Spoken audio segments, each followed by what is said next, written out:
días, hermanos, amigos. Vamos a, como acostumbramos a hacer, a compartir un pasaje de la palabra del Señor. Y esta vez en el libro, la carta que fue escrita a los Hebreos.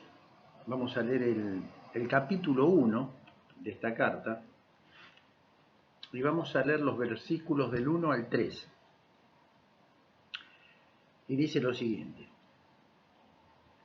Dios, habiendo hablado muchas veces y de muchas maneras en otro tiempo a los padres por los profetas, en estos postreros días nos ha hablado por el Hijo, a quien constituyó heredero de todo y por quien asimismo hizo el universo, el cual, siendo el resplandor de su gloria y la imagen misma de su sustancia, y quien sustenta todas las cosas con la palabra de su poder, habiendo efectuado la purificación de nuestros pecados por medio de sí mismo, se sentó a la diestra de la majestad en las alturas.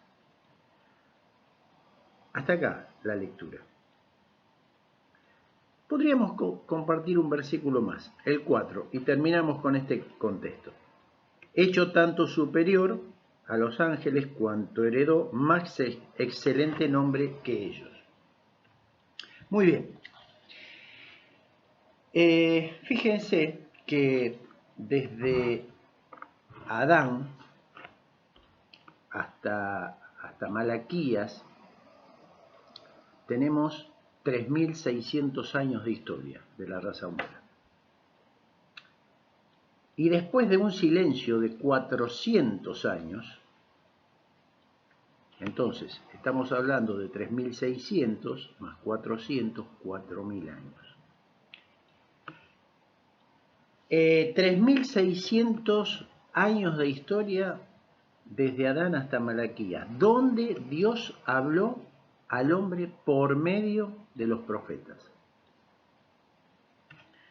Y después de un silencio de 400 años, cuando llegó el cumplimiento del tiempo, es algo impresionante esto, ¿no? Dios tiene calculadas las cosas, los meses, los años, los siglos, el día, la fecha, la hora exacta de cada cosa que él tiene planeada, que tiene planificada, que tiene escrita, y se cumple ese día, en ese momento, sin excepción.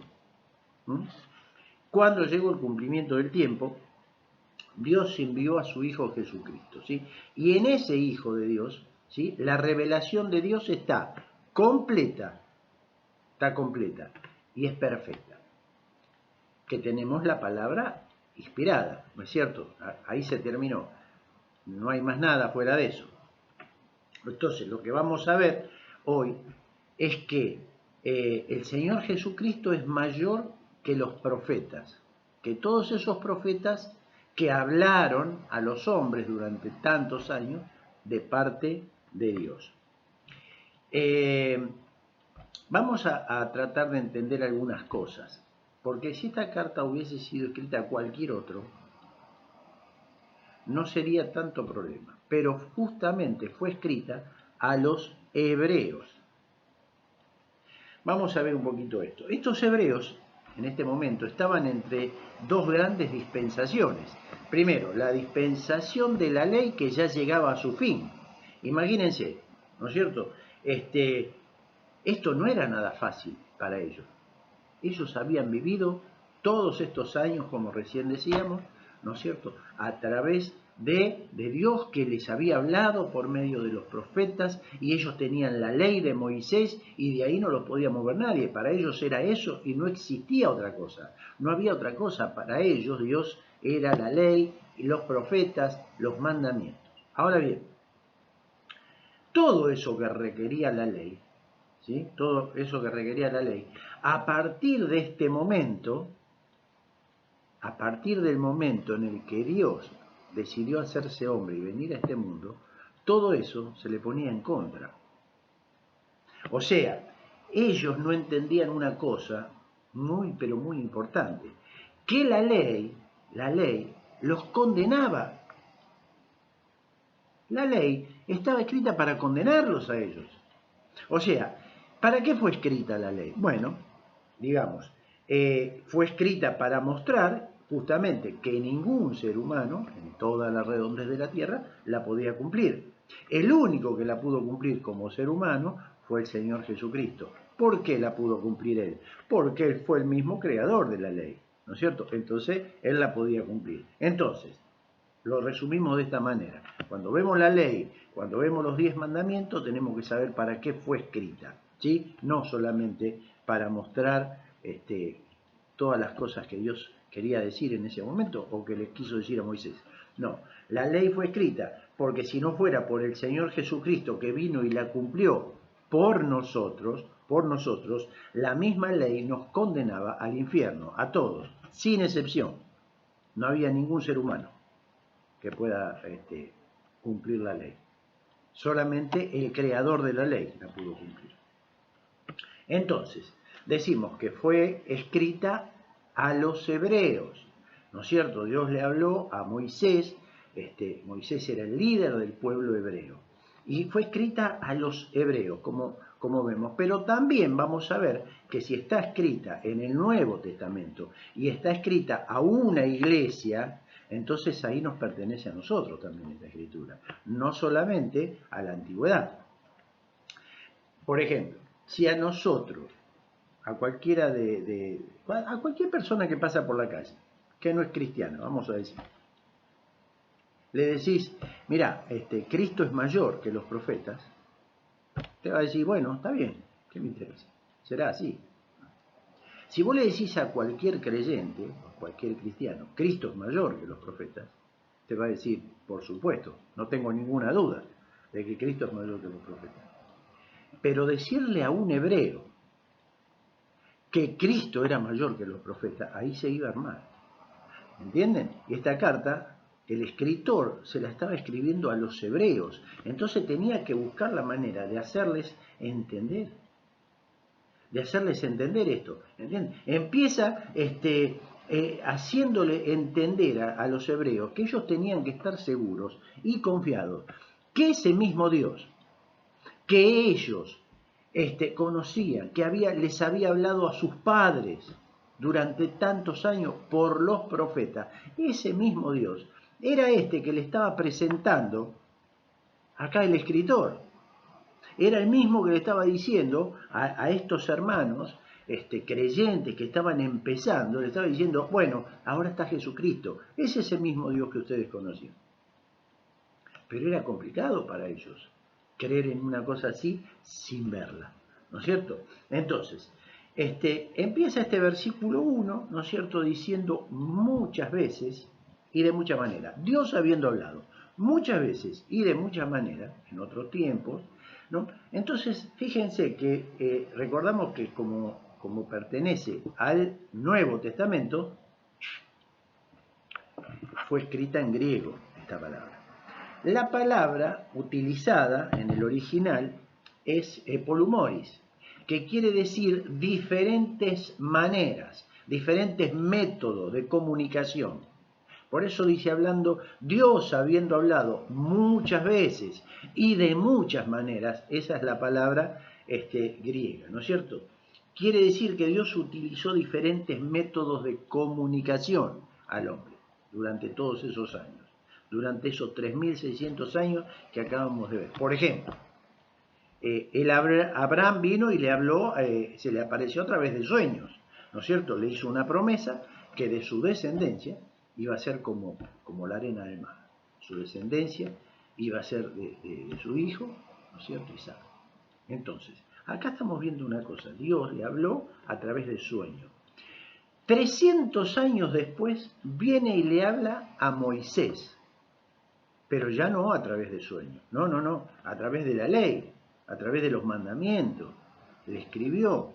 Entonces, vemos la palabra esta que se cumple acá en el griego, porque Dios habló muchas veces a través de sueños, a través de la ley, a través de la historia, a través de profecías que se han ido cumpliendo, ¿no es cierto?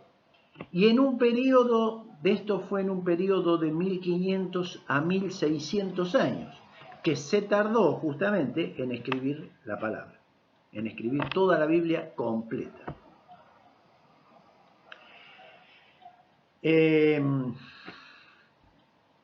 Imagínense que si tardó 1500 o 1600 años, no lo pudo haber nunca escrito una sola persona. Entonces, Dios le habló a 45 personas de diferentes edades, de diferentes épocas y de diferentes costumbres.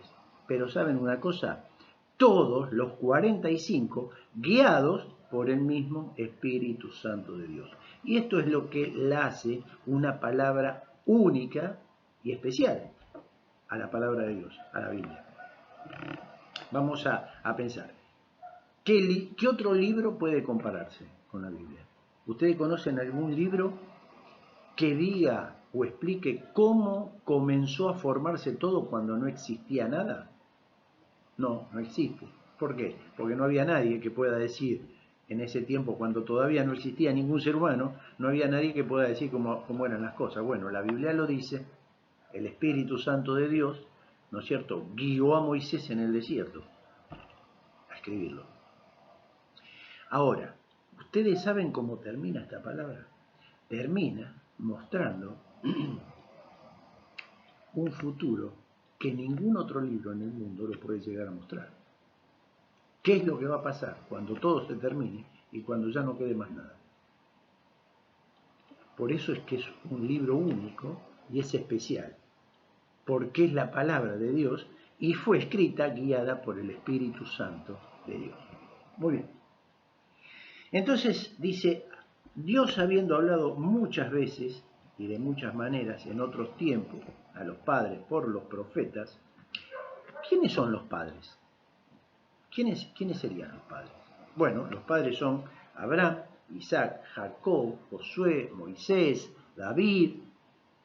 Esos no son mis padres. Y creo que tampoco son los padres de ustedes. Pero vamos a recordar que acá el escritor le estaba hablando a personas que a todos estos le decían padres. Nuestros padres. ¿Sí? Entonces, el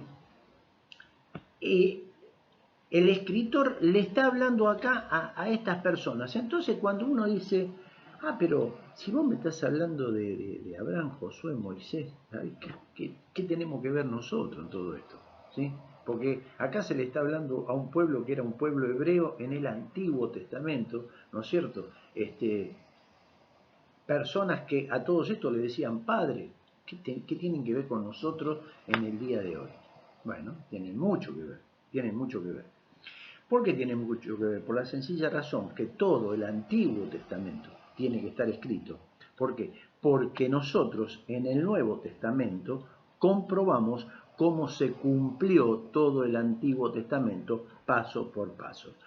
Cristo vino para cumplir todas las profecías escritas en el Antiguo Testamento que hablaban de él.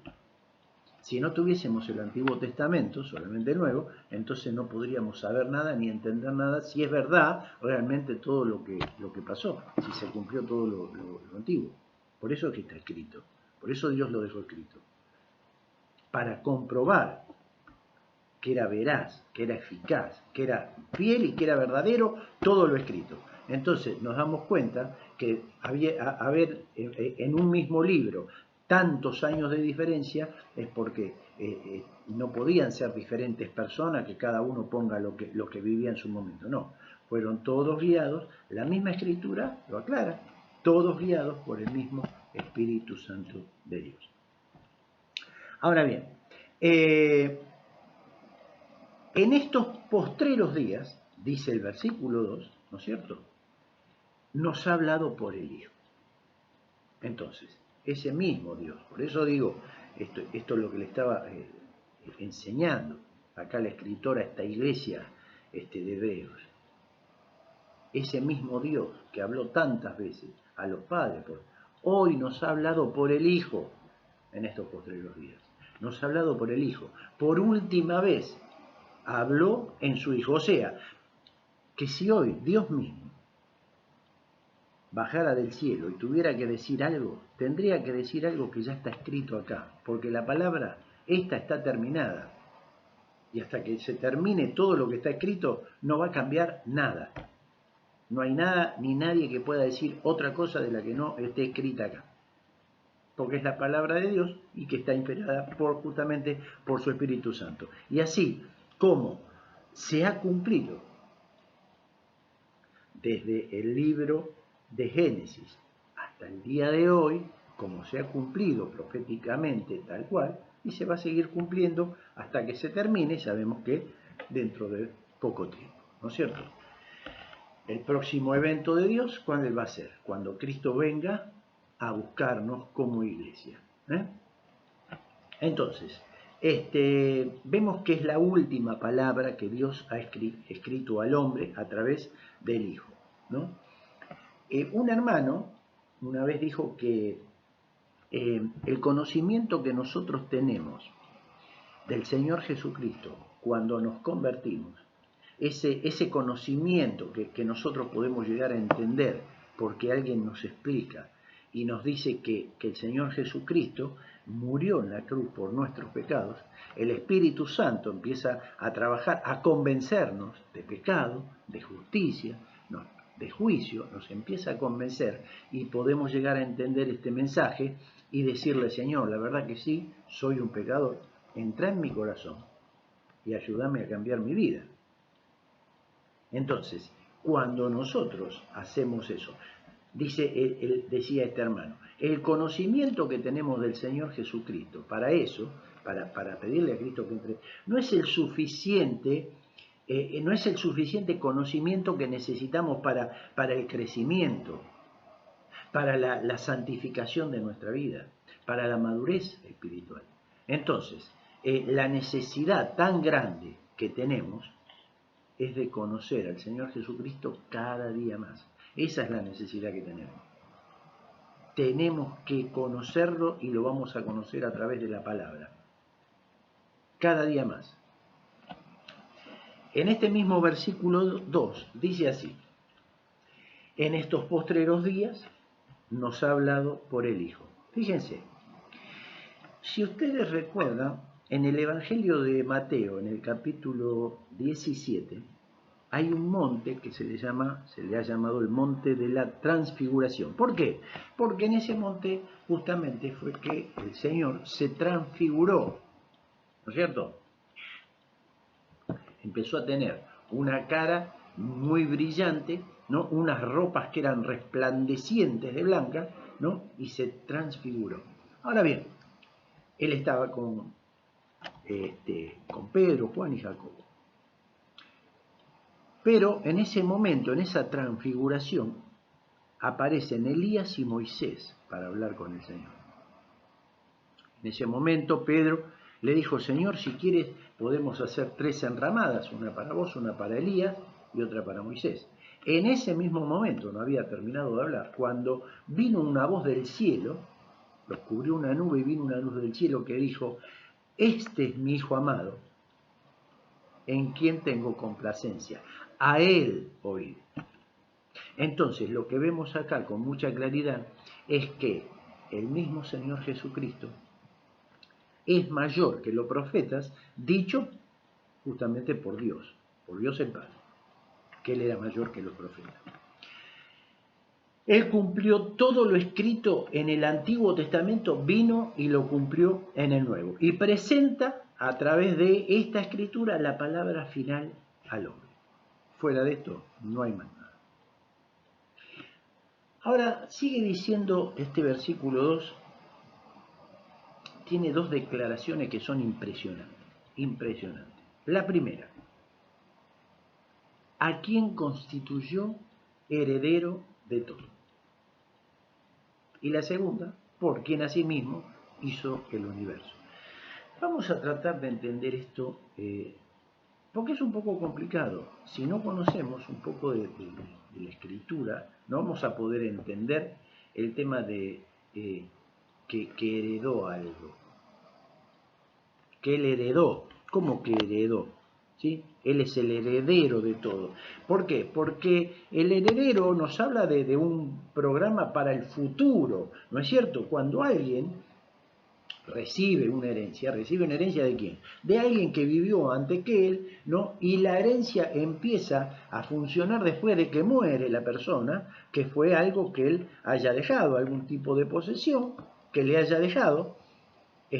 Después de muerto, llega la herencia. Se puede empezar a utilizar esa herencia.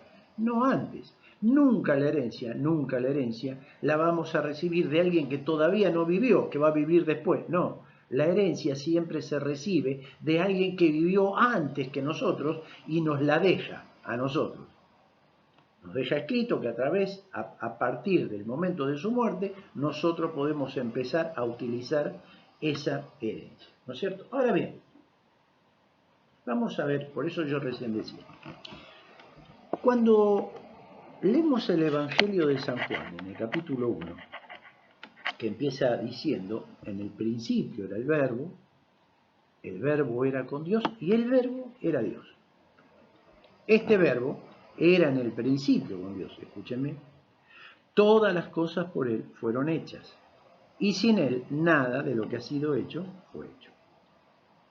Todas las cosas por Él fueron hechas. Él fue en el principio. En el principio era el verbo era con Dios, y el verbo, ¿quién era? Dios. El verbo era Dios, ¿sí? Muy bien. Llegamos al versículo 14 de ese mismo capítulo. Dice, y aquel verbo, ¿quién era el verbo? Dios. Y aquel verbo fue hecho carne y habitó entre nosotros, cuenta Juan. Y nosotros vimos su gloria como del unigénito del Padre. ¿De quién está hablando? Del Señor Jesucristo. Que ese mismo verbo, que era Dios, vino, hecho un hombre, un ser humano, y nosotros lo vimos, dice Juan. Estuvimos viviendo con Él, compartimos con Él. Entonces, vamos a ver si podemos entender. Porque dice que todo fue hecho por medio de Él y para Él, ¿no? Y si Él no hubiese creado las cosas, nada de lo que nosotros vemos existiría. A ver, no existiríamos nosotros, no existiría el mundo, no existirían los planetas, no existiría nada, si Cristo no lo hubiese creado. Entonces, Él es antes que todas las cosas. Vamos a tratar de entender entonces dónde entra la palabra heredero, herencia, ¿no? Porque si todo lo creó Él, todo le pertenece a Él, y Él es antes que todas las cosas, no había nadie antes que Él. ¿De dónde va a recibir una herencia? ¿Quién le va a dejar una herencia a Él? Si no existía nadie antes que Él para dejarle una herencia. Entonces tenemos que tratar de entender qué tipo de herencia. Porque si lo dice, por algo lo dice. Porque si la palabra decimos que fue guiada por el Espíritu Santo de Dios, entonces tenemos que entender. Y cuando hay algo que no entendemos, tenemos que empezar a investigar y a preguntarle a Dios, porque Dios tiene respuesta para todas estas cosas. ¿No es cierto? Nosotros sabemos que el primer hombre de la raza humana que fue, ¿quién fue? Muy bien, Adán. Sé que saben, se ve que estuvieron estudiando. Cuando Adán fue creado, Dios lo creó y le dio dominio sobre toda la creación. Sobre todo lo creado, Dios le dio dominio a él. O sea,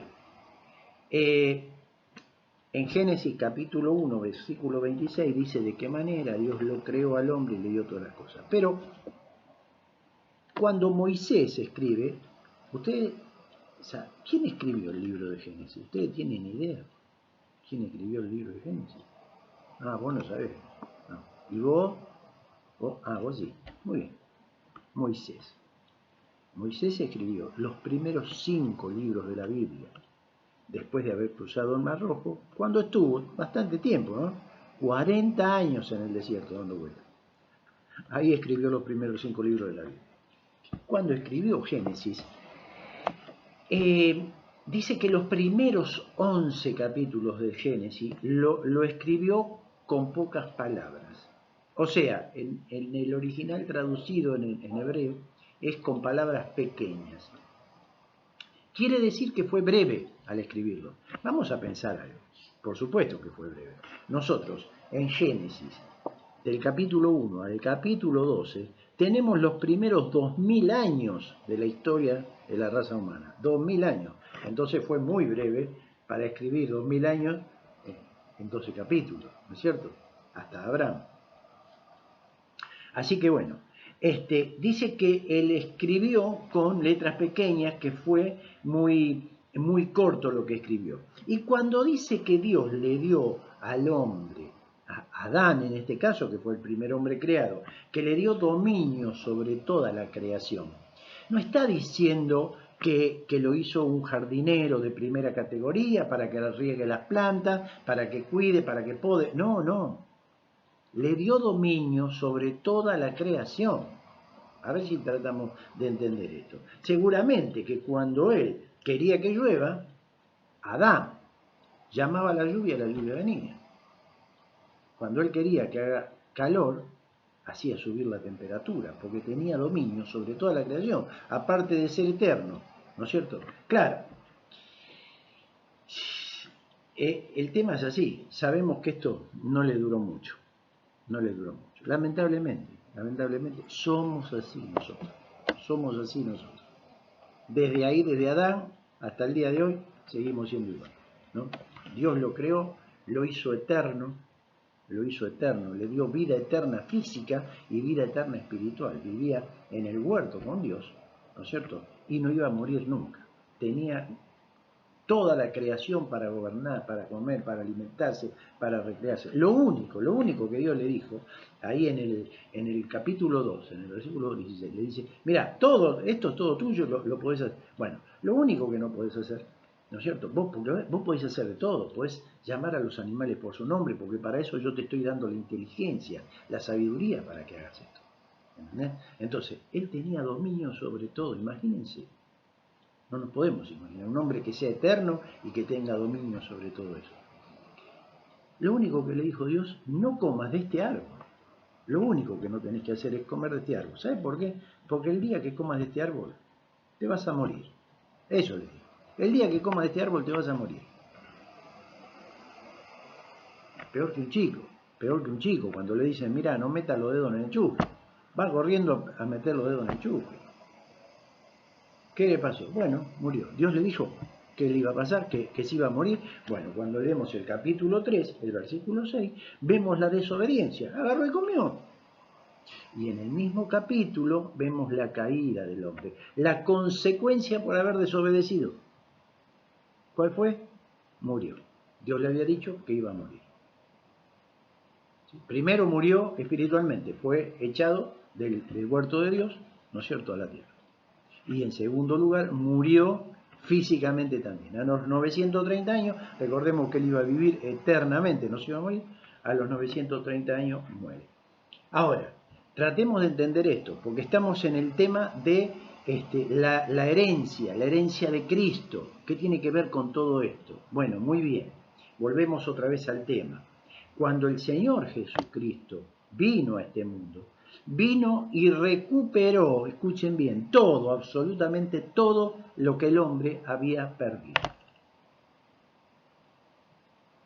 Y ahí está la herencia. Él vino a recuperar, cuando en el Evangelio de Lucas, en el capítulo 19, en el capítulo 19, dice, porque el Hijo del Hombre vino a buscar y a salvar lo que se había perdido. Vino a buscar y a salvar lo que se había perdido. Todo lo que perdió Adán. Todo lo que perdió Adán en el huerto. La muerte física y la muerte espiritual. El Señor Jesucristo vino y vino a buscarlo y a salvarlo y a recuperarlo. ¿Dónde lo recuperó? En la cruz. En la cruz recuperó nuestra amistad con Dios. En la cruz recuperó volver a tener una vida eterna cuando teníamos una muerte eterna. Fue en la cruz. Entonces, el Señor vino y recuperó todo lo que el hombre había perdido, ¿no es cierto? Por supuesto que mucho más, porque el Señor Jesucristo es mucho más que Adán. Si bien Adán es el primero, en la historia de la raza humana, porque Adán vino antes que Cristo a la historia de la raza humana como persona, ¿no es cierto? Pero el Señor Jesucristo era Dios mismo, ¿entienden? Por ejemplo, Adán no podía manejar controlar al ser humano, como por ejemplo darle vida, como hizo el Señor. Un ejemplo, Lázaro, después de muerto ya 4 días. Eso no lo podía hacer Adán. El Señor podía hacer que las piedras se conviertan en pan y alimentar en el medio del desierto a 15.000 personas. Eso no lo podía hacer Adán. Eso lo podía hacer el Señor Jesucristo. Entonces, por supuesto que era mucho mayor que él, ¿no? Pero en cuanto a la herencia es esa. Vino él a recuperar todo lo que el hombre había perdido, lo vino a recuperar, ¿no es cierto? Y así que él es el heredero de todo, ¿no es cierto? Porque recuperó todo lo que el hombre había perdido. Y tratemos de entender algo que es maravilloso. Y si está escrito en la Biblia es porque lo escribió Dios a través del Espíritu Santo. ¿Y saben qué está escrito en la Biblia? Cuando el apóstol Pablo, guiado por ese mismo Espíritu Santo, le escribe la carta a los hermanos de Roma, ¿saben qué le dice en el capítulo 8? Que si somos herederos, ¿no es cierto? Herederos de Dios y coherederos con Cristo. O sea que como coherederos con Cristo vamos a recibir la misma herencia que Él va a recibir. De todo esto que se ha perdido, lo volvió a ganar para nosotros, como iglesia. Y fíjense que esa promesa nunca jamás Dios se la hizo a ningún profeta del Antiguo Testamento. Jamás. Entonces, acá vemos cómo el Señor, cuando dice en ese versículo 2, a quien constituyó heredero de todo, ahí entendemos, porque si no, no se entendería, porque una herencia se recibe de alguien anterior y él no tenía nadie anterior, ¿no es cierto? Así que bueno, ahí más o menos entendemos un poquito cuál es la herencia que él recibió. Y en segundo lugar, dice, por quien asimismo hizo el universo. Ahora, si nos ponemos a explicar esto, se nos iría mucho tiempo. Así que si el Señor lo permite, la semana que viene vamos a continuar con la segunda parte de este mensaje. ¿No es cierto? Hebreos capítulo 1, versículos del 1 al 3, al 4. Que el Señor los bendiga. Hasta la semana que viene.